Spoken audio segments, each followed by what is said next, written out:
하나님의 말씀 한 절 보겠습니다. 우리 하나님의 말씀 구약성경 창세기 1장 26절 말씀입니다. 우리 하나님의 말씀 구약성경 창세기 1장 26절 말씀입니다. 찾으신 줄 알고 봉독 드리겠습니다. 창세기 1장 26절 말씀입니다. 하나님이 이르시되 우리의 형상을 따라 우리의 모양대로 우리가 사람을 만들고 그들로 바다의 물고기와 하늘의 새와 가축과 온 땅과 땅에 기는 모든 것을 다스리게 하자 하시고, 하나님이 자기 형상 곧 하나님의 형상대로 사람을 창조하시되 남자와 여자를 창조하시고, 하나님이 그들에게 복을 주시며 하나님이 그들에게 이르시되 생육하고 번성하여 땅에 충만하라. 땅을 정복하라. 바다의 물고기와 하늘의 새와 땅에 움직이는 모든 생물을 다스리라 하시니라. 28절까지 우선 봉독 드렸습니다.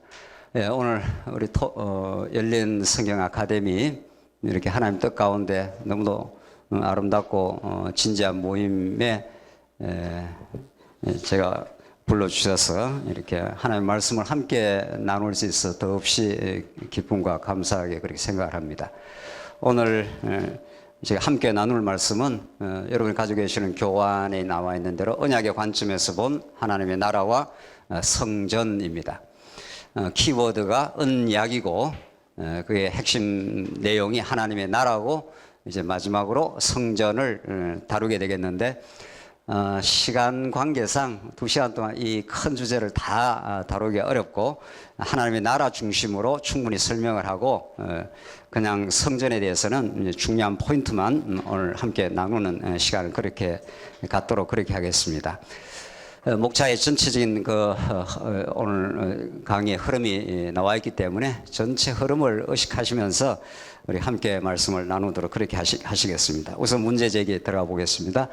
왜 언약이 그렇게도 중요한가? 이렇게 우리가 이제 질문을 던지고 오늘 우리에게 주어진 2시간 동안 함께 생각하고 말씀을 상고하고 그 언약을 통해서 어떤 하나님, 어떤 그리스도가 우리에게 성경에 그렇게 아주 분명하고 확실한 방식으로 우리에게 증거되고 있는가? 다시 말해서 복음이라는 것이 얼마나 언약의 복음이라는 것이 얼마나 위대하고 놀라운 것이기에 하나님께서는 자기를 계시하시는 것이 이제 하나님의 성경의 특별 계시의 뜻인데, 이 우주 만물을 통해서도 하나님은 자기를 계시하시고 인간이 타락하고 나서 이 우주 만물을 통해서는 하나님의 살아계심과 그 위대한 속성을 깨닫지 못하라 영적으로 죽어버렸기 때문에 허물과 죄로 죽었던 우리를 살리셨도다. 이렇게 에베소서에 나온 말씀대로 그렇게 되어 있기 때문에 하나님께서 특별한 계시의 말씀을 창세기부터 계시록까지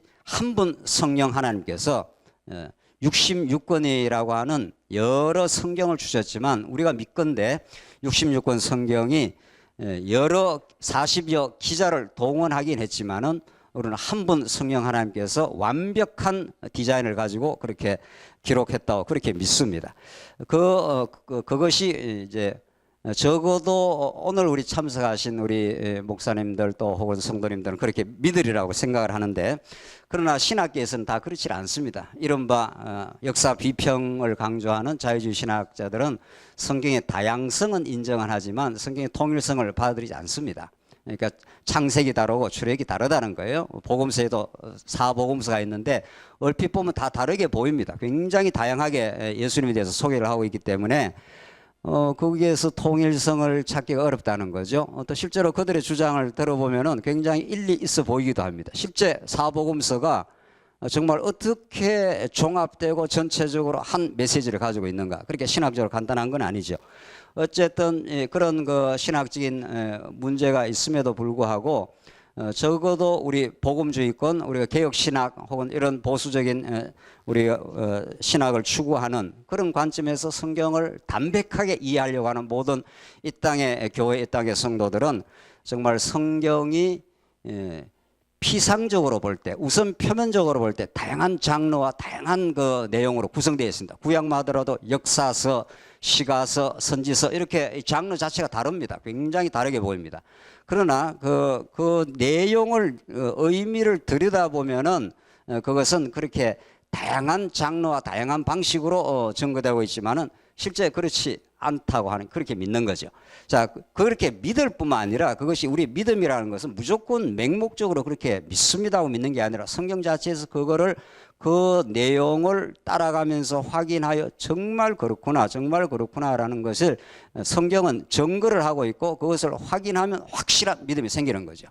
믿어라 해서 믿어지는 게 아니라 믿을 만한 증거와 그 논리와 그 의미를 전달해 주면 믿게 되겠죠. 자, 그래서 우리는 언약이라는 것이 2000년 교회사에서 우리 믿음의 선진들이 많은 그 신학적 작업을 해갖고 성경을 이해하려고 하면서 적어도 종교 개혁 이후 500년 동안 소위 이른바 개혁주의 신학에서 가장 강조했던 게 언약입니다. 왜냐하면 그 언약으로 적어도 칼빈 우리 믿음의 선진이 성경을 봤을 때 그 언약으로 보면은 성경 전체가 구약과 신약이 또 우리도 구약 신약 이렇게 하지 않습니까? 옛 언약, 새 언약이라고 되어 있을 때 그 언약으로 봤을 때 성경 전체가 수미일관하게 보인다는 거죠. 그래서 하나님은 이 말했다 저 말했다 하는 분이 아닙니다. 사람은 이 말했다 저 말했다 할 수도 있지만 우리 타락한 죄인들은 자기 입장 따라서 자기 이해관계에 따라서 말도 바꾸고 일관되지 않는 이야기를 하지만 하나님은 질서의 하나님이시고 하나님이 당신의 이 성경 66권이 당신이 어떠신 분인 것을 드러낼 때 오락가락하지 않습니다. 절대로. 그렇고 십제 성경을 깊이 들여다보면 그렇다는 거죠. 그것을 들여다보는 데에서 가장 중요한 핵심 용어가 핵심 단어가 언약이라고 우리 믿음의 선진들이 그렇게 주장을 해오고 지금까지 우리에게 전성되어 왔습니다. 이른바 언약 신학이라는 건데 그래서 성경이라는 게 언약적 관점에서 완벽한 통일성이 있다는 거예요. 그것을 만약에 잘 따라가면서 확인할 수 있다면 우리 모든 성도들이 성경을 정말 잘 믿어 정리해 가는데 엄청 중요한 그 의미를 갖게 되겠죠. 그래서 최근에도 언약 신학에 대해서는 강조는 이루어져 있고 제가 오늘 여러분과 함께 나누는 것은 고전적 언약 신학을 조금 넘어서 성경 전체를 아우르는 언약이라는 것을 우리가 살펴가고자 합니다. 그래서 이 무엇보다도 우리가 중요한 것은 우리 적어도 우리 프로테스탄트들에게 중요한 건 성경이 도대체 무엇이냐입니다. 성경관에 우리의 모든 신앙과 우리의 세계관과 우리의 가치관이 딱 정초하는 것이 성경이 무엇이냐는 거죠. 뭐 성경에 대해서 알고 있지 않느냐.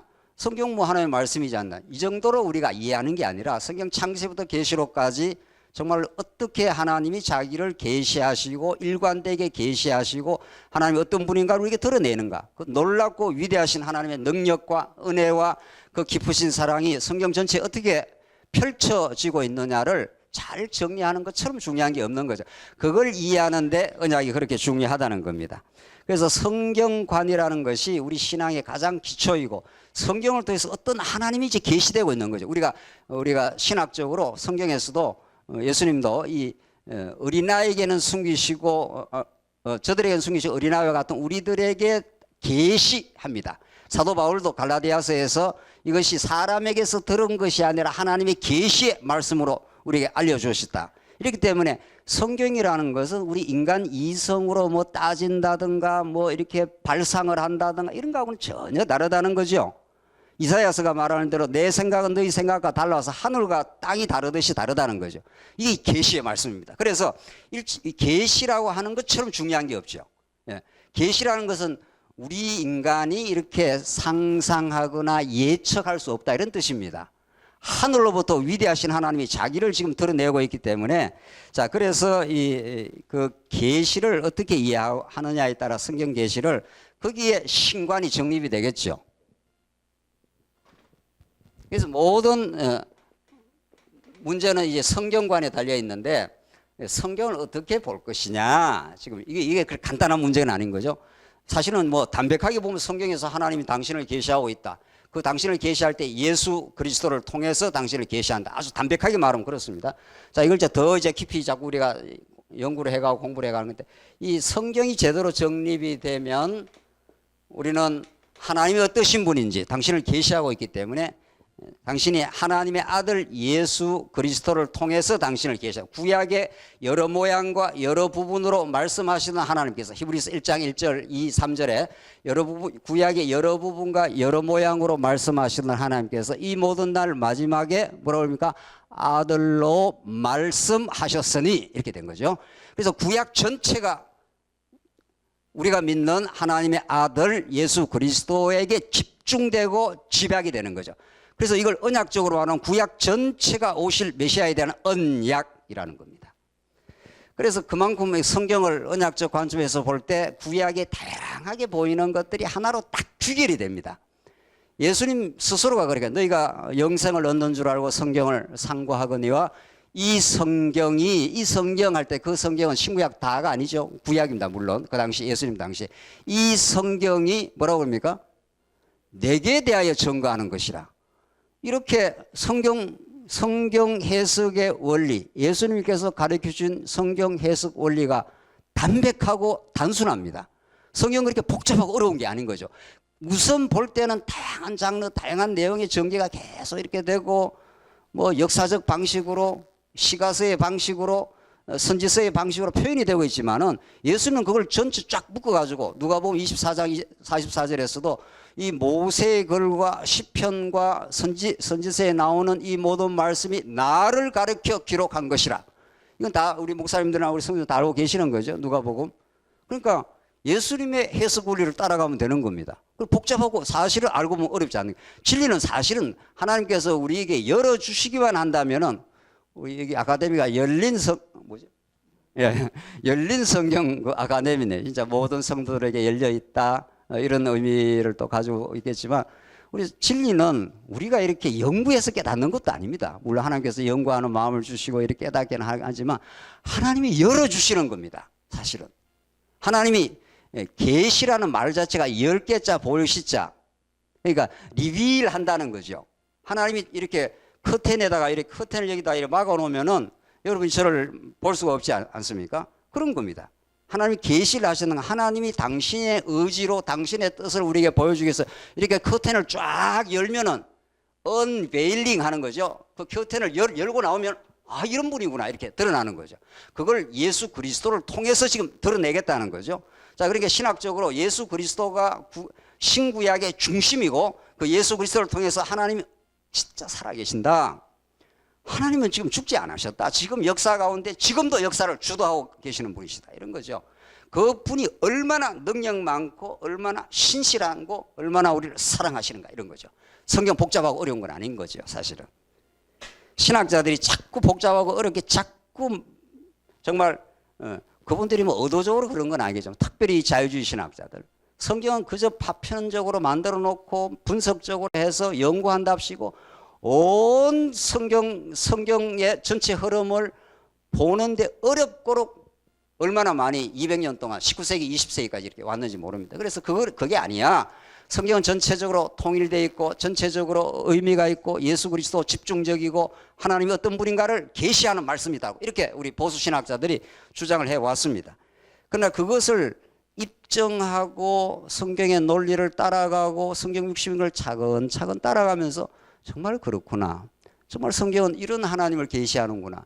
이렇게 살아계시구나 역사 가운데. 구약의 아브라함과 이삭과 야곱과만 동행하신 분이 아니라 예수 그리스도와 함께 하셨고 지금 성령이 약속대로 오셔서 땅끝까지 복음이 전파되게 하겠다고 약속하신 대로 지금 이 자리도 함께 하시고 땅끝으로 지금도 복음이 전파되고 있는 거죠. 언약이 계속 성취되고 있습니다. 지금도. 그러니까 언약의 개념을 성경에서 바르게 이해하고 언약의 핵심이 예수 그리스도임을 알고 그분이 보내신 성령께서 지금도 역사를 주도하고 교회를 이끌어 가시고 지금 땅끝까지도 지금 언약대로 성취합니다. 그러니까 이 복음이라는 건 내가 뭘 이렇게 증거한다고 복음이 증거되는 게 아니라 하나님이 당신이 그렇게 지금 복음을 펼쳐 열어 지금 가고 있는 중이죠. 그걸 우리가 성경을 통해서 깨달아가고 믿어지고 맞습니다. 하나님이 당신이 진리를 열어주시고 우리 마음을 열어주셔서 이 진리를 볼 수 있게 하셔서 감사하고 또 하나님께서 우리로 하여금 진리를 깨달아 예수 그리스도의 지체가 되고 허물과제로 죽었던 우리 인생들이 새 생명을 얻었고 지금도 우리가 그리스도의 지체로 삽니다. 이게 얼마나 성경에서 많이 강조하는 것들입니까? 실제로 우리가 몸을 이게 따로따로 있지만 이거는 어차피 육체를 하나님께서 이 땅에 잠시 사는 동안 주었을 뿐이지 신령한 의미로는 우리 모두가 머리 대신 그리스도의 지체입니다. 그 머리가 우리를 지금 통치하고 말씀을 자꾸 공급하면 우리는 그의 뜻에 부복하고 순종하고 그 뜻을 따라가고 있는 거죠. 성경 그렇게 언약의 관점으로 본다는 것이 그렇게 우리 믿음의 선진들이 많이 강조를 해오긴 했습니다. 그러나 이제 점점 살펴가겠습니다만은 그것이 이제 완벽하지 않다. 이렇게 전체적으로 엮어내는데 좀 어려움이 있다 보니까 그것이 재검토될 이유가 있다 이렇게 봐줍니다. 그래서 성경은 그런 그 언약의 관점에서 성경관이 언약의 관점입니다. 그리고 구약 언약 하지 않습니까? 그래서 이렇게 언약의 관점에서 성경 전체를 아우르고 전체를 통해서 하나님을 우리가 발견하면은 당연히 따라 나오는 것이 인생관 혹은 인간관이고 여기에서 따라 붙는 것이 역사관이고 그렇지 않습니까? 하나님을 알면 우리가 얼마나 어떤 존재인가를 자기 이해가 가능한 거죠. 그래서 하나님을 모르고 인문학에서 철학에서 다 인간이 무엇이냐 나란 누구냐 이렇게 소크라테스 이후 수많은 철학자들이 물어왔습니다. 나란 도대체 어떤 존재냐는 거죠. 그것이 지금도 해명될 수도 없고 답을 아무리 질문을 던져도 답이 이때까지 이루어진 적이 없는 거죠.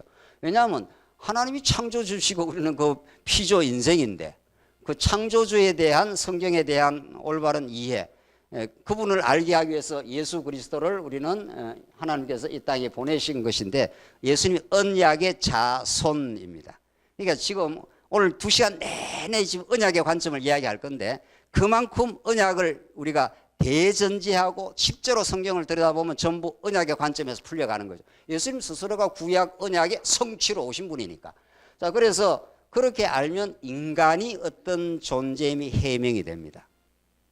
기독교처럼 사실은 요즘 수많은 인문학 열풍이 있지만은 정말 성경을 깊이 아는 것처럼 참된 기독교 인문학도 없는 겁니다. 사실 인간을 인간답게 아는 것, 인간의 정체성과 의미를 아는 것 하나님 모르고 알 수 없는 거죠. 절대로 알 수 없는 거죠. 그러니까 니체가 신이 죽었다고 헛소리하면서 자기가 미쳐버렸지 않습니까? 그 니체의 그 사상이 지금 포스트 모더니즘 21세기까지 미치고 있는데 그러나 그것은 너무도 허망한 철학들인 거죠. 진짜 하나님이 살아계십니다. 그가 우주를 창조하시고 지금 예수 그리스도를 통해서 이 지금도 교회를 통치하시는 진짜 주관자이십니다. 이렇게 믿으면 우리는 그 하나님 앞에서 우리가 허물과 죄로 죽었던 죄인들입니다. 당신이 아니면 우리는 새 생명을 얻을 수가 없습니다. 당신이 역사를 주관하고 계십니다. 지금 오늘의 역사도 오늘 하루 생활의 모든 역사도 당신이 주관해 가시는 거죠. 그렇게 우리가 점점 믿는 거죠. 실제로. 그래서 그 하나님 알고 자기를 아는 것. 칼빈이 기독교 강요 1장 서두에서 하나님 지식과 자기 지식은 연동되어 있다. 관련이 있다는 거죠. 하나님 아는 것과 자기 지식하고는 너무도 이렇게 밀착되어 있다는 거죠. 칼빈은 놀라운 통찰이기도 합니다. 역시. 그런데 정말 우리가 성경에서 하나님 알면 자기를 알게, 자기를 모르기 때문에 자기의 정체성에 대한 올바른 이해가 없기 때문에 인생이 이렇게 불행하고 고통스러운 거죠. 자기가 능력 있다고 착각을 한다든가 자기가 의롭다고 착각한다든가 이래서 다른 사람을 정죄하고 비판하고 평가하지 않습니까? 자기가 얼마나 말할 수 없는 허물진 인생임을 알면 다른 사람이 실수하면 그럴 수 있다고. 다윗 보라고. 그렇게 하나님께서 앞에서 마음의 합한 자로 왕까지 사울에게 그렇게 3차 시련을 겪고 낮아지고 낮아졌다. 하나님께서 왕으로 세워놓지 않습니까? 그리고 바세바 사건이 일어납니다. 다윗은 그때부터 망가지기 시작했고 그 아들들, 그 고통의 시간들 하나님께서 한없이 다윗을 어렵게 힘들게 했습니다. 그래서 다윗의 그 수많은 시편들은 다윗이 자기를 아는 겁니다. 하나님을 아는 게 대전제고 다윗은 그 언약에 신실하신 하나님을 압니다.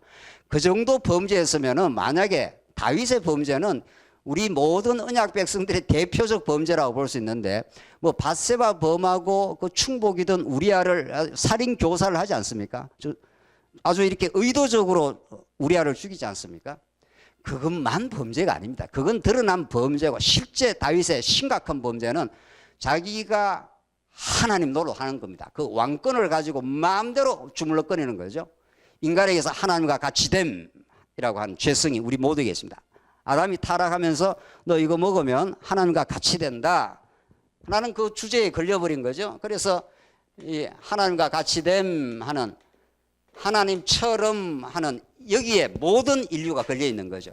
그래서 인간이 이렇게 불행하고 염려가 되고 걱정이 많은 겁니다.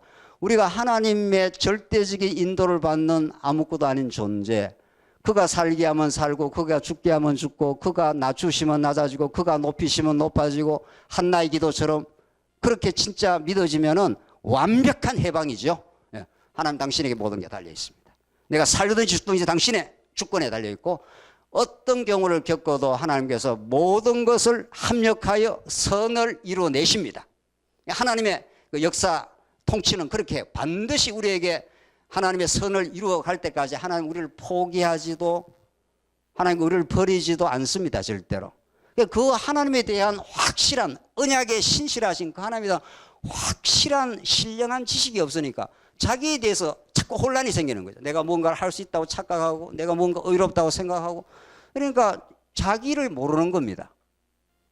자기에 대한 이해가 확실하고 분명하지 않습니다. 그러니까 근본은 여기고 여기에서 이 자기 지식이 나오는 거니까 여기에 대해서 확실하지 않으니까 모든 게 복잡하고 어려워지는 거죠. 하나님 당신 뜻에 달려 있습니다. 이렇게 못한다는 거죠. 말만 하나님 하지 실제 삶 속에 들어오면 자기가 자꾸 주인 노릇하는 거니까. 우리 십자가에 우리가 다 못 박혀버렸는데 갈라디아 2장 20절처럼 내가 이제 그리스도와 함께 십자가에 못 박혔나니 내가 산 것이 아니라 내 안에 그리스도가 사신 것이라 내가 이제 육체 가운데 사는 것은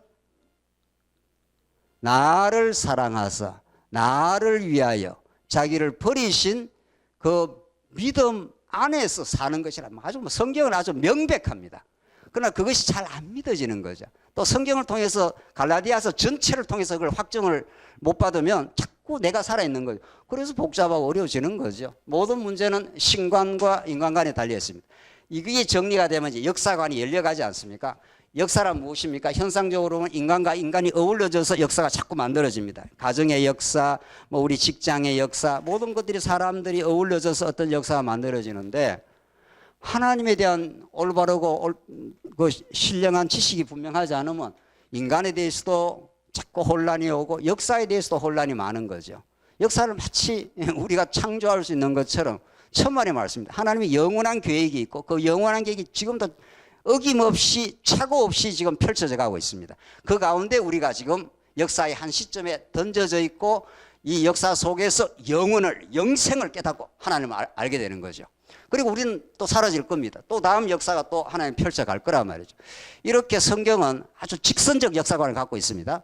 성경은 오락가락하지 않습니다. 태초로부터 종말까지 나는 알파요 뭐라 그럽니까? 오메가라. 나는 처음이요 어떻게 해요? 나중이라. 나중을 정해놓으신 하나님이 논리적으로 이 과정을 다 하나님께서 주관하시는 겁니다. 그러니까 역사에 대해서 그렇게 이해를 하는 게 받아들이는 거죠. 우리 인간의 역사에 대해서. 가정에서 굉장히 어렵게 자란 우리 성도가 있습니다. 태어날 때부터 너무도 불행한 가정에서 태어났습니다. 그래서 자기를 받아들일 수가 없습니다. 나는 왜 이렇게 불행하고 어려워야 되느냐는 거예요. 그 지나온 역사를 받아들일 수가 없어요. 하나님이 계시다고? 그런 하나님 같으면 내가 안 믿겠다고. 나는 왜 이렇게 고통스럽고 힘든 가정에서 태어나서 이렇게 와야 되는가? 그 어렵게 태어나서 왔기 때문에 지금도 내 인생이 헛구름이 가득 차 있다고. 어떻게 설명하시겠습니까? 그런 인생사 비일비재한 겁니다, 사실은.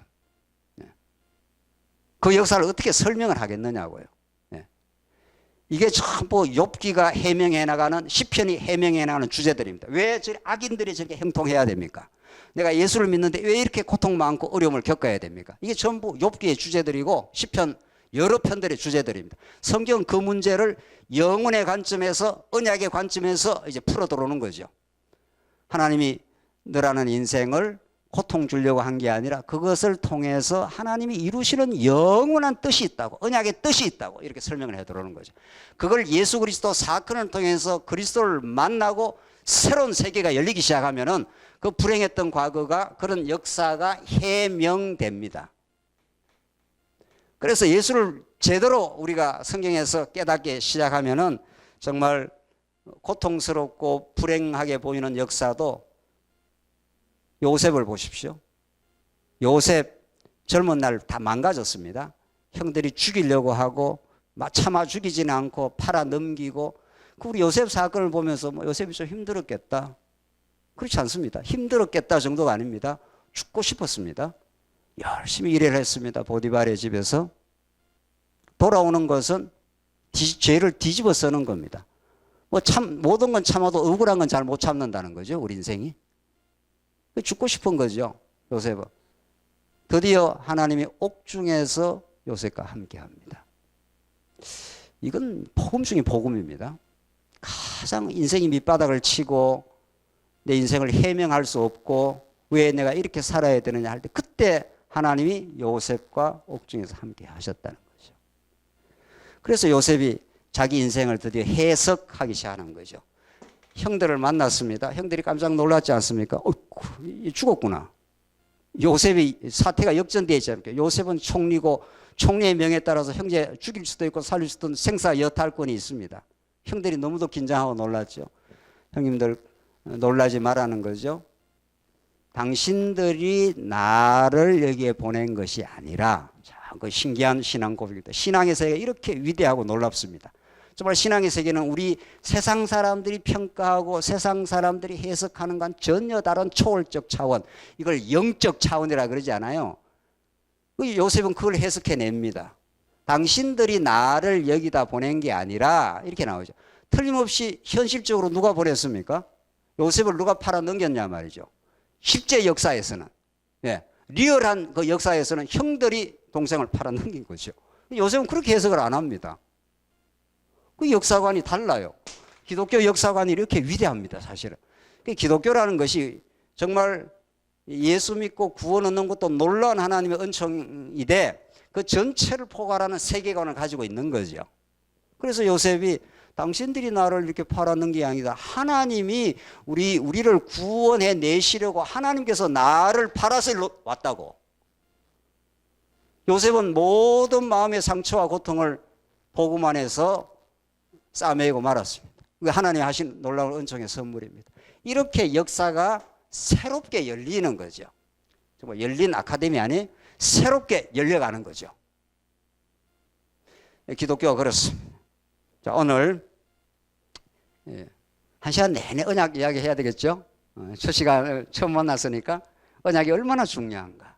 성경으로 언약을 본다는 것이 이렇게 하나님에 대해서, 우리 인간에 대해서, 역사에 대해서 열리면 가치관이 정립이 되는 거죠. 이 가치관이 정립되는데 세계관이 따라붙는 거죠. 도대체 세계는 왜 이렇게 존재하느냐, 이런 말입니다. 어떤 가치로 우리가 사느냐, 이런 문제죠. 이게 성경에서 이제 복음 안에서, 예수 그리스도 안에서 풀려가는 거죠. 내가 이 땅에서 공부 잘하고, 내가 이 땅에서 좋은 직장, 좋은 사업에서 잘 먹고 잘 살고 내 이름 내고, 이 다 타락한 세속주의적 가치관들이죠. 하나님께서 여러분과 저를 이 땅에 보냈을 때는 우리 인생을 통해서 예수 그리스도가 얼마나 존귀하신 분이신지, 그 우리나라를 어떻게 사랑하시는지, 당신의 아들을 십자가에 못 박기까지 대속의 죽음을, 대가를 지불하고 우리를 건져냈기 때문에, 우리가 이렇게 백화점 가서 10만 원 주고 물건 산 거하고 1000만 원 주고 물건 산 거하고 어떤 게 더 가치 있습니까? 그런 걸 물으면 뭐라 그럽니까? 이상한. 10만 원 주고 산 거는 뭐 좀 없어도 상관없죠. 1000만 원 대가 지불한 거는 어마어마하게 귀하게 생각을 할 겁니다. 금이야 오기야 하든가. 1000만 원 한 1억 주고 샀다 싶시다. 예수 그리스도는 천하보다 더 귀하시고 하나님의 아들이시고, 진짜 이걸 문자 그대로 믿는 게 필요하죠. 하나님의 아들이랍니다. 그분이.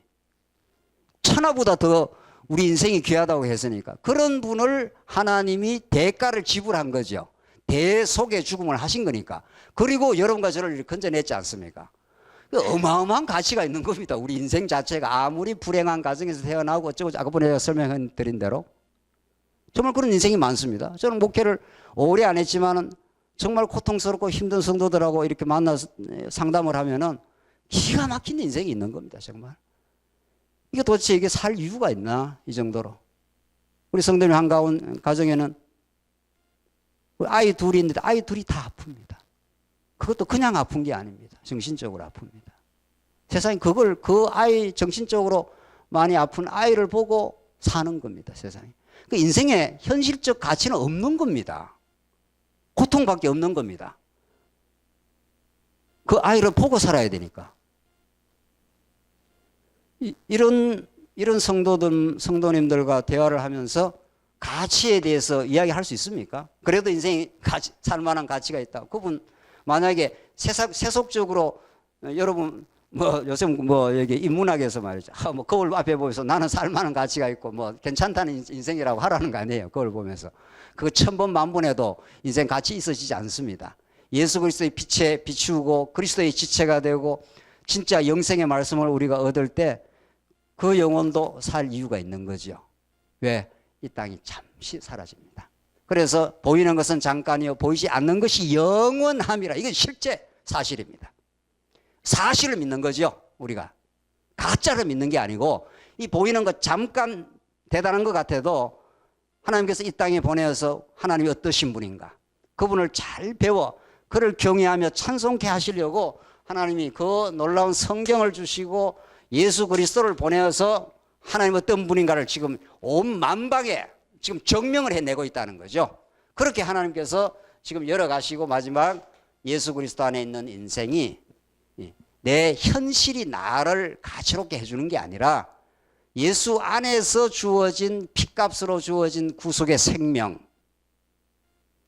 하나님의 무한한 사랑, 그 끝없는 하나님의 용서하심, 그 안에 영생이 있고 하나님 나라가 있는 거죠.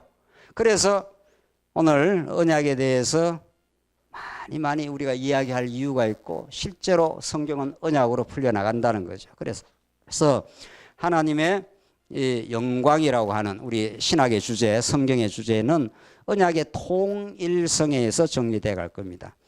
성경의 전체 주제가 구속인가 이렇게 질문을 던졌습니다. 구속이라는 게 너무 중요한 거죠. 타락한 우리 인생에게 구속처럼 절실하고 정말 필요한 게 없죠. 오늘 우리 여기가 재활이네요. 재활이라는 건 많이 아프고 아픈 분에게 가장 절실한 건 회복되는 겁니다. 정말 많이 아픈 사람을 우리가 경험하면 그분의 정말 절절한 그 열망은 이 아픔에서 회복이 되는 겁니다. 구속이라는 게 의미적으로 그런 뜻입니다. 죄로 물들어져 있는 인생, 애굽 400년 종살이에서 노예 생활하는 자들에게는 그 노예의 처지에서 해방되는 것입니다. 그래서 구속이 그렇게 중요합니다. 그러나 한편 이렇게 생각을 하면은 성경을 자꾸 구속사로 본다 그러는데 구속이 너무도 중요함에도 불구하고 성경은 사실은 더 근본적으로는 계시사입니다. 하나님이 어떤 분인가를 드러내고 그 하나님이 얼마나 우리를 사랑하시는가를 가르쳐 주기 위해서 구속이라는 지금 방법을 쓰시는 거죠. 그러면 구속이 중요하지 않는 건 아니에요. 이 페이지 보시면 성경은 하나님의 자기 계시의 책입니다. 그래서 구속은 언약, 이제 본격적인 주제가 나오는데 그 성경에 나오는 모든 언약은 하나님 나라를 당신이 세우겠다 이런 뜻입니다. 그 언약 성취의 과정에서 하나님의 속성을 드러내는 중요한 방편이긴 합니다. 그러나 구속으로 성경 전체를 이렇게 감싸려고 하면은 가구에다가 자꾸 집을 넣으려고 하는 거나 마찬가지죠. 집에다가 뭐를 넣어야 됩니까? 가구를 넣어야 되죠. 집을 하나 30평 집을 샀다 치십시다. 집을 하나 사면은 이 큰 방에는 이런 가구를 넣고 우리 아이 방에는 이런 좀 작은 침대를 넣어주자. 이렇게 해야 착착착착 그 방에 들어가지 않습니까? 성경은 그렇게 되어 있습니다. 이제 우리가 확인하면은 성경은 이 성경이 내게 대하여 증거하는 것이라 이렇게 해서 구약에 나오는 모세오경이든 시가서든 선지서든 전부 우리 예수 그리스도에 대한 언약의 말씀이고 우리 신약은 그렇게 그것이 예수 그리스도로 성취되었다. 이 말이 마태복음에 절절하게 나옵니다. 이 구약의 말씀을 이루려 하심이라. 예. 내가 이 십자가에서 내가 모든 것을 다 어떻게 해요? 이루었다. 성경이 그 말 천지입니다. 그러니까 하나님이 언약하고 그 언약을 이룬다는 것은 당신이 살아있어야 언약을 이루지 않습니까? 제가 우리 목사님한테 내일 아침 점심 식사하시죠. 약속했는데 저녁에 죽어버렸다. 그러면 언약을 이룰 수 있습니까? 못 이룹니다. 예. 그래서 그 언약대로 하나님께서 이루신다는 건 당신이 살아 계신다고 하는 확실한 증거입니다. 예. 그것처럼 뭐 성경에 중요한 주제가 없는 거죠. 그래서 이 구속이라는 건 언약을 이루시는 하나님께서 타락한 인생을 이제 건져내시는, 그러니까 큰 틀은 언약 성취가 큰 언약적 세계관이라는 거죠. 성경은. 예. 이걸 이제 앞으로 더 정리를 해 보십시다. 그래서 탕자 비유 있지 않습니까? 탕자 비유가 있는데,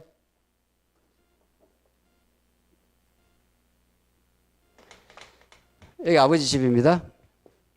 아버지 집은 너무도 먹을 것도 많고 입을 것도 많습니다. 아들이 여기 살았습니다. 아들 둘이 있는데 둘째 아들이 이게 바람이 났습니다. 그래서 아버지, 내 재금 날라니까 내 재산 내놓으시오. 이거는 유대사회에서는 맞아 죽을 일입니다. 예. 아버지의 권한에 모든 게 달려있지 아들이 그 내놔라 이런 소리 못하는 겁니다. 그런데 성경에는 그걸 표현을 하고 있습니다. 내놓으시오. 아버지가 안 줄 수 있는 겁니다. 그렇잖아요. 아버지가 모든 주권을 가지고 있고 모든 이 당시 히브리 사회에 아버지의 권한이라는 게 막강한 건데, 우리나라도 지금 아직 그런 거 있지 않습니까? 그러니까 내놔라니까 아버지가 눈물을 머금고 내줍니다. 나가면은 잘 살이라고 생각했겠습니까? 그렇지 않습니다. 아버지 알고 있습니다. 너 나를 떠나면 그때부터 고갈돼. 그래서 이놈이 이제 나가지 않습니까? 돈 가지고 나가서 창기하고 놀아나고 잘 놀아납니다. 한참 잠시 좋은 거죠. 그래서 아버지가 이게 생명의 근원인데, 우리 육신의 부모도 아버지가 생명의 근원입니다. 아버지로부터 우리 자식이 나오잖아요. 우리 일반 계시도 엄청 중요합니다. 네, 일반 계시도. 복음을 알고 나면 이 세상 만사가 전부 복음의 빛에 비춰보면 전부 복음입니다. 알고 보면. 그러니까 부모 아버지라는 것이 성경에 우리 하나님을 아버지 예수님이 하지 않습니까? 이거 어마어마한 신학적 의미를 갖고 있는 거죠. 아버지는 모든 근원입니다. 그분으로부터 아들이 나오는 거죠. 아버지는 모든 주권이 있는 거죠. 하나님 아버지 했을 때 그게 성경 전체를 아우르는 하나님이 어떤 분인가 가장 잘 표현하기 때문에 하나님이 그런 방편을 쓰시는 겁니다. 그래서 여러분과 제가 아버지 노릇, 어머니 노릇 하는 거죠. 그래서 아들 키우면서 아하, 하나님 아버지가 이런 심정이겠구나를 자꾸 깨닫지 않습니까? 그래서 보냅니다. 놀아놨죠. 점점 아버지로부터 떨어져 나가는 순간부터 생명이 고갈되기 시작합니다. 그래서 기근이 찾아오고 일하려고 하는데 일할 거리도 없고, 그래서 열심히 이제 먹고는 살아야 되고 돼지가 먹는 쥐염 열매도 먹지 못합니다. 가장 아버지로부터 독립하면 해피하고 좋을 줄 알고 나갔는데 막상 아버지로부터 떠나니까 생명이 점점 고갈이 되면서 이제 죽음에 이르는 거죠. 내가 그때 탕자가 주려 뭐라 합니까? 죽는구나. 그래서 아버지로부터 나가면 죽음을 경험합니다. 그래서 이게 아버지가 알고 있는 거예요. 너 나가면 돌아오게 돼. 아버지 떠나면은 너는 힘들어져. 그래서 그러니까 이놈을 만약 아버지가 붙들었으면 어떻게 되겠습니까? 이놈을 만약 붙들어서 너 못 나가 이러면은 이놈은 맨 나갈 궁리나 할 겁니다. 맨날 아버지 틈만 봐서 어떻게 독립 못하나. 왜냐하면 나가면 좋은 줄 알아요. 아버지는 아버지와 아들 생각이 다른 거예요. 이 아들 놈은 아버지의 깊은 뜻은 모르고 아버지는 벌써 좋은 집 다 마련해놓고 다 뭐 재산 내놓으라 안 해도 다 아버지 죽을 때 되면 다 줄 건데, 이게 이제 엉덩이 뿔이 나오고 나가는 거 아니겠어요? 그래서 너 나가면 안 되는데 하지만 이놈이 굳이 나간다니까 허락을 해주는 거죠. 그래서 여기서 깨닫습니다. 자, 이 놀라운 복음의 이 예수님의 비유는 비유처럼 함축적인 게 없습니다.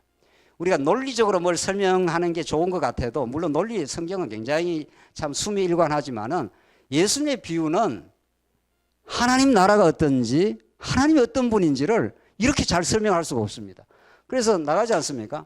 나가서 이놈이 여기서는 이 아들이 아버지 집에 있으면 아버지의 능력, 아버지의 은혜 깨닫겠으면 못 깨닫습니다. 그래서 불평할 거예요. 불평이나 둘더라고 왜 안 보내주나. 이렇게 할 거라고. 나가서 주려 죽는구나. 야, 아버지 떠나니까 죽음이구나. 이걸 깨닫고 죽겠구나 하면서 아버지 집에는 먹을 것도 입을 것도 많은데 그때 깨닫습니다. 그래서 인간은 어둠을 경험하지 않으면 빛의 고마움을 절대로 모르는 겁니다. 그 아파보지 않는 사람은 건강의 기쁨을 모른다는 거죠. 이 참 놀라운 비유입니다. 그래서 제가 어떤 뭐 이야기 하다가 행복해지고 싶습니까? 행복의 조건이 뭔 줄 아시면, 그러니까 뭐 행복의 조건이 뭐 좋은 사람 만나고 어쩌고 저쩌고, 행복의 조건이 불행이라고. 그 무슨 말이냐고.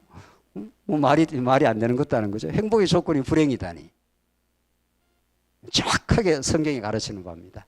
아버지 집이 얼마나 좋은 줄 알려면, 건강이 얼마나 좋은 줄 알려면 건강을 한번 잃어봐야 정말 건강이 소중하구나 이렇게 깨닫습니다. 그래서 참 행복을 하나님께서 누리게 하시려고 이 땅에 많은 불행도 하나님은 허락하십니다. 요업한테 불행을 허락을 해버리며 해서 진짜 행복, 하나님이 얼마나 사랑하신가는 진짜 행복을 깨닫게 하는. 그래서 여기서 아버지 집을 드디어, 아버지 집이 정말 먹을 것도 많고 입을 것도 많은 여기가 복된 나라, 이게 하나님의 나라입니다.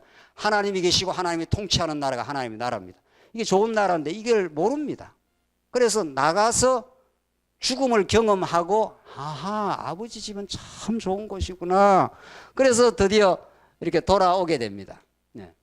그러니까 아버지 집에 있었던 좋은 기억이 이 탕자를 잡아 당기는 거죠. 탕자가 돌아왔다. 천만의 말, 하나님이 회개하게 하십니다. 여러분과 저를. 내가 회개했다는 게 알미니안 신학이고, 하나님이 회개까지도 하나님의 주권적인 은혜로 하게 하시는 거죠. 맞습니다. 아버지 집이 참 좋구나. 이제 나와보니까 정말 아버지가 사랑하시네요. 깨닫고 돌아오지 않습니까? 나갈 때 굉장히 교만했습니다. 예. 나갈 때, 집을 박차고 나갈 때, 들어올 때 아주 낮아져 돌아오죠. 하늘과 아버지께 죄를 범했사오니 나를 아들로 나는 칭하는 것도 내가 감당을 못하겠습니다. 종의 하나로 써주십시오. 이렇게 많이 낮아 겸손하게 돌아옵니다. 이게 하나님의 전체적인 언약 성취의 프로그램입니다. 이게. 자, 그렇죠? 자, 그러니까 이게 타락이고 이게 구속입니다. 그렇잖아요? 이게 아버지 떠나서 지멋대로 살려고 하는 타락, 이게 돌아오는 구속 사건입니다. 그래서 돌아오면서 많이 낮아 돌아오죠. 예. 야, 이 자식아, 네가 가져간 돈 다 어디 썼냐? 이렇게 하나요. 아버지 관심사는 그 자식 그 자체입니다.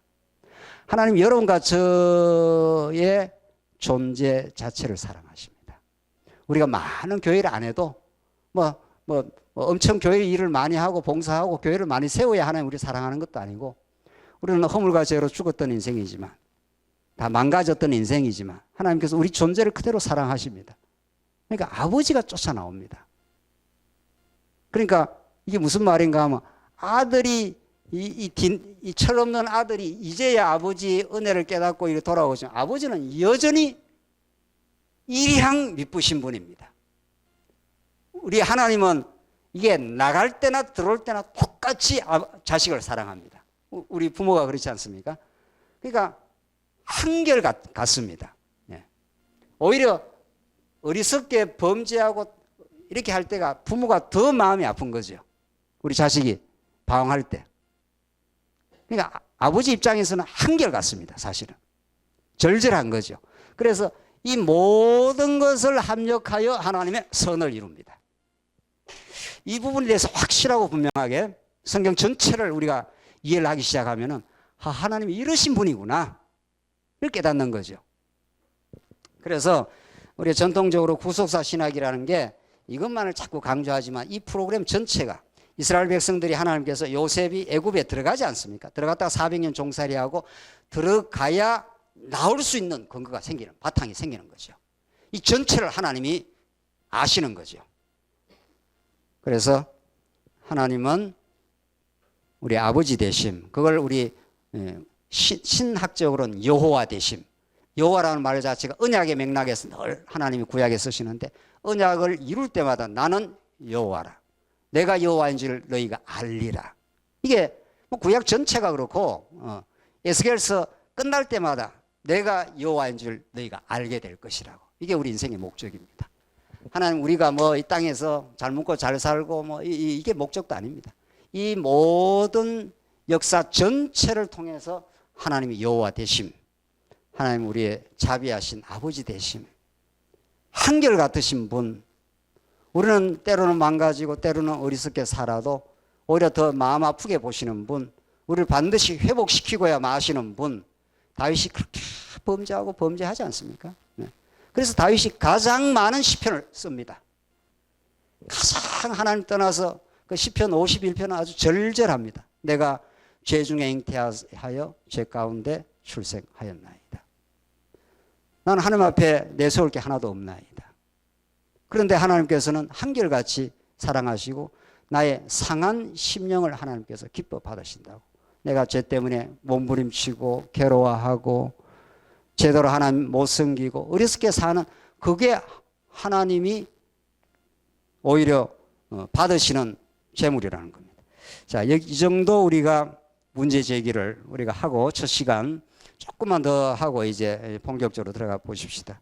그래서 정말 성경은 이 역사 빛과 어둠 그 역사 전체를 통해서 하나님이 어떠신 분인가를 혁혁하게 지금 드러내고 있습니다.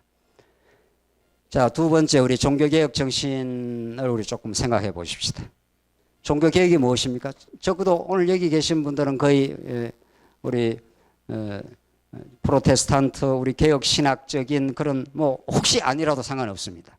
뭐 가톨릭 신도만 아니라면은 우리 모든 우리 예수를 믿는 우리 프로테스탄트들은 16세기 종교개혁처럼 우리 기독교 2000년 교회사에 분수령이 없습니다. 그것처럼 확실하게 우리의 신앙의 좌표를 이렇게 설정해야 되겠구나 하는 것을 하나님께서 확실하게 세운 것이 16세기 종교개혁입니다. 종교개혁은 가톨릭의 그 위선과 타락과 비성경적인 그 모든 것들을 철폐하고 하나님께서 성경으로 돌아오게 하는 정말 놀라운 그 말씀의 역사였습니다. 루터가 가톨릭 신부였지 않습니까? 고행을 하고 하나님 앞에 어렵다함을 받아보려고 뭐 몸부림을 친 겁니다. 그러다가 하나님께서 놀라운 깨달음을 주어서 믿음으로 말미암아 의롭다함을 얻는다. 이건 뭐 항구적으로 우리 모든 개혁교회가 서 있는 모든 곳에 너무도 중요한 거죠. 그 중에 가장 중요한 슬로건이 있습니다. 종교개혁의 중요한 슬로건 가운데 오직 성경으로 그렇게 해서 솔라 스크립추라 오직 성경으로 이게 그 당시에 교황의 권위를 망치로 두들겨 부수는 중세 천년을 넘어 오직 교황으로 이렇게 된 거죠. 교황이 말하면 그게 법이고 그게 하나님의 말씀이에요. 우리는 받을 수 없다. 위대한 거부를 한 거죠. 그러니까 진리운동은 진리에 대해서는 아멘으로 우리가 화답을 하고 진리가 아닌 것에 대해서는 아니요 하는 그게 우리 진리운동이죠. 루터가 그랬습니다. 그거 사실은 말이 쉬워서 그렇지. 요즘이야 뭐 이신칭의를 말한다고 믿음으로 의롭다함을 받는다고 무슨 우리가 타격을 받습니까? 그러나 루터의 당시에는 그렇지 않았습니다. 보름서 직접 가보면은 보름서에서 루터가 재판을 받을 때 그 죽음을 걸고 지금 재판정에 서는 겁니다. 너가 주장한 주장을 철회해라. 철회하지 않으면 내 목숨이 앗아갈 수 있다. 그런 분위기입니다. 그 보름서 재판장이 독일에. 루터가 많이 고민을 했다는 거예요. 첫날은. 그래 하나님께 기도를 했다는 거죠. 그건 그런 역사적인 정언입니다. 우리 믿음의 선진들은 이 진리를 지키기 위해서 그저 서재 안에서 진리를 발견한 게 아닙니다. 그 사람들은 목숨이 경각간에 왔다 갔다 하는 그런 과정에서 하나님의 진리를 지켜갖고 하나님께서 그들을 붙들어 준 거죠. 루터가 그 다음날 보름스 재판장에 섰을 때 주여 내가 여기 서 있나이다. 내가 성경에서 믿은 걸 철회할 수가 없습니다. 이건 뭐 엄청난 정언인 거죠. 내가 예수 믿음으로만 구원이 있다는 이 사실을 철회할 수 없다. 너 죽어 이런 말이죠. 너 지금 그 말 계속 하면 죽어 이런 거죠. 그래서 그 보름스 재판에서 나와서 그 제후가 살려줬습니다. 피신시키고 이리저리 피신하면서 독일어로 성경을 번역하기 시작을 하고 그렇게 해서 여러분과 저에게 이 진리가 전성이 된 거죠. 그래서 오직 성경으로라는 것은 무슨 뭐 그냥 뭐 애우기 쉬워서 슬로건이 아닙니다. 그 오직 성경을 지키려고 우리 믿음의 선진들은 대가 지불을 했고 피를 흘리고 그렇게 왔는 거죠. 두 번째가 전체 성경입니다. 토타 스크립추라. 토탈 아닙니까? 라틴어로 토타. 그러니까 이런 것들은 종교개혁 당시에 하나님께서 우리 종교개혁자들한테 엄청난 지혜를 준 겁니다. 성경을 자꾸 부분적으로 안 보겠다는 겁니다. 성경을 창세기 이렇게 떼가 보고 출애굽기 떼 보고 갑자기 마태복음 넘어가고 이렇게 해서 수십 년을 성경을 봐도 성경 전체가 열리지 않습니다. 우리 뭐 코끼리 비유 있지 않습니까? 코끼리, 장님이 코끼리 만져가지고 코끼리 코 만지고 코끼리 다리 만지고 코끼리 꼬리 만지고 그렇게 하면서 뭐 코끼리 만진 부분적으로 만지고 나서 뭐 코끼리는 뭐 호수 같다고, 코끼리는 뭐 저기 벽 같다고, 코끼리는 뭐 기둥 같다고, 그 유명한 그 우화 아닙니까? 성경이 그럴 수가 있는 겁니다. 성경은 전체 그림을 그리고 있습니다. 성경은 하나님이 어떠신 분인가를 가르쳐주고, 하나님이 어떤 분인가 가르쳐주기 위해서 이제 오늘 본격적으로 들어가는데 둘째 시간에 하나님 나라를 건설하고 통치하고 다스리는 분이 하나님이다 하는 걸 보여줘요. 그 하나님 나라를 건설하기 위해서 그 건설이 하나님의 능력과 은혜로 된다는 걸 깨닫게 하기 위해서 인간이 타락하지 않습니까? 타락한 인간은 절대로 하나님 나라를 못 이룹니다. 오늘 우리 모임도, 이런 모임도 하나님의 나라입니다. 작은 하나님의 나라인 거죠. 여기에 와서 뭐 시기하거나 경쟁하거나 이러잖아요. 우리 식사도 우리 소박하게 얼마나 잘합니까? 다 누군가가 여기에 짐을 지고 섬기고 이러면서 우리 하나님 나라를 이루어갑니다. 여기에서 경쟁하고 시기하지 않습니다. 그게 작은 하나님의 나라입니다. 그게 교회입니다. 그러니까 하나님은 하나님 나라를 이 땅에 당신이 영원한 하나님 나라가 있습니다. 우리가 새하늘과 새 땅으로 나중에 예수님 오시면 그 생명수 강가에서 예수님이 성전 되시고 그 나라에서 영원히 찬양할 겁니다. 그러나 이 땅에서 하나님이 두신 것은 하나님의 능력으로만, 하나님의 십자가로만, 그의 부활하심으로만 하나님 나라가 이 땅에 이루어진다는 걸 교회를 통해서 지금 정언하고 있는 중이죠.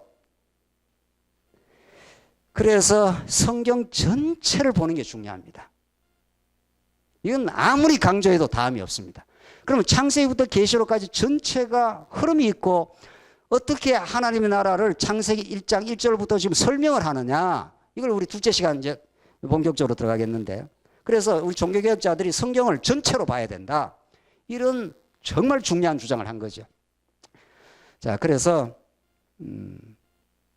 우리가 오늘 이제 창세기 1장 28절을 단서로 해서 정말 성경 전체가 어떤 그 흐름을 가지고 있고 일관되게 하나님의 나라를 이 땅에 어떻게 지금 실현하는, 하나님의 나라는 말은 하나님이 통치하신다 이런 거죠. 제가 이거만 이제 끝내겠습니다. 저 시간은. 그리고 질문을 좀 받죠.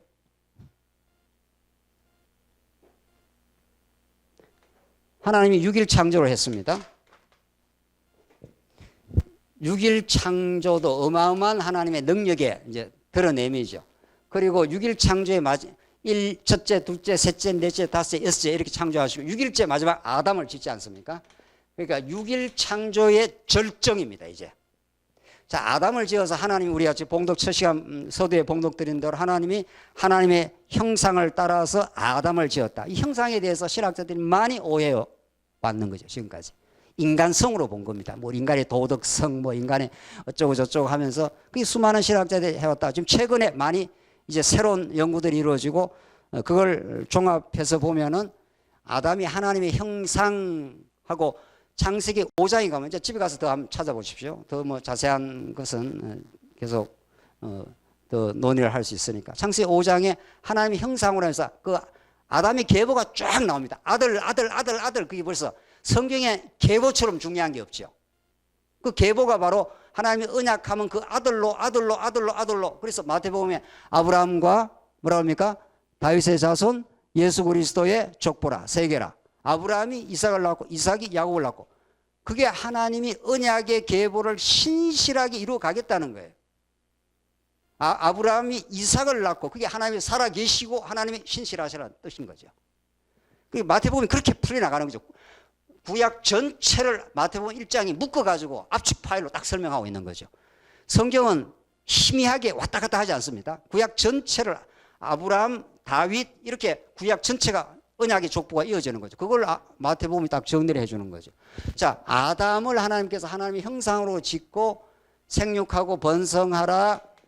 우리가 봉독 아담을 형상으로 짓고 26장 27절 28절에 생육하고 번성하라, 그리고 땅을 정복하라, 그리고 만물을 생물까지 모든 이 땅에 존재하는 것들을 다스리라, 통치하라. 이렇게 복을 주십니다. 베라카 하는 히브리어. 이게 복을 주시며 가라사대 하는 이 아담의 복이 아브라함에게 그대로 이루어집니다. 아브라함에게도 너가 복의 권인이다. 베라카 하는 게 똑같아요. 이 성경의 복처럼 중요한 복을 다른 우리 신약적 용어로 하는 복음이라는 게 그런 겁니다. 하나님의 복된 소식. 그 복된 소식은 우리의 조건하고 아무 상관없습니다. 우리 행위하고도 아무 상관없습니다. 아버지가 아들에게 복을 줄 때 어떤 조건을 묻지 않습니다. 그게 아버지와 아들과의 언약 관계입니다. 이게.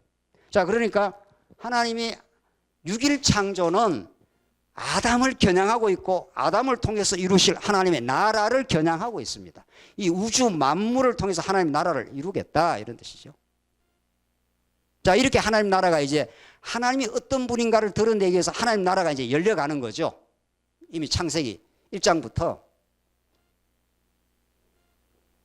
그렇게 열어가시는 분이 아담은 둘째 아담을 지금 겨냥하고 있습니다. 벌써.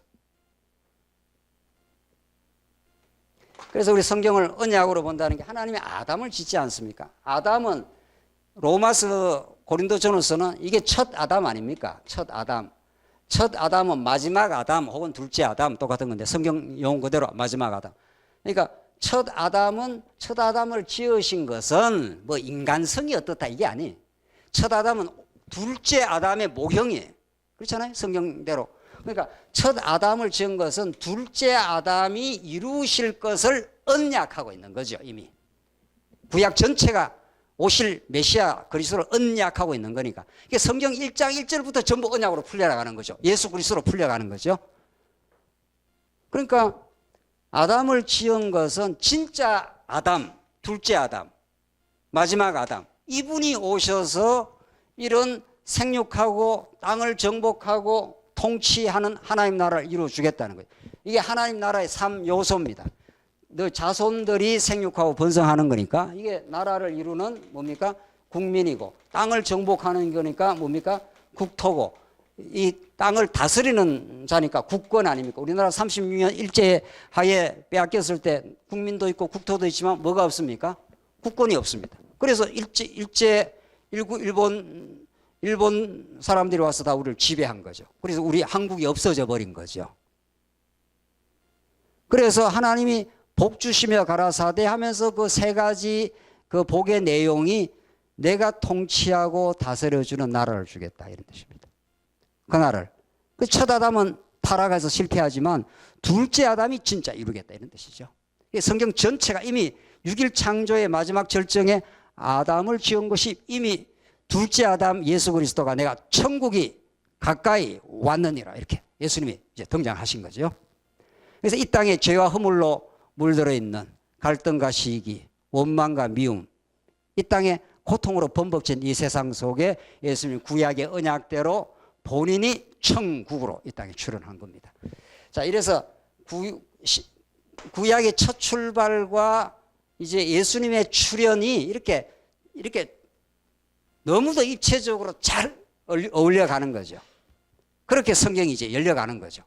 그걸 통해서 하나님 살아계신다고. 그분이 역사의 주관자고 하나님 나라를 이루어 가시는 여호와 하나님이시라고. 언약을 하면 언약을 반드시 이루시는 분이라고. 이게 성경 전체를 꿰뚫고 있습니다. 이걸 우리가 깨닫기 시작하면은 그분께 모든 걸 우리가 의지하고 승리의 길로 갈 수 있는 거죠. 우리 조금 쉬었다 하시죠.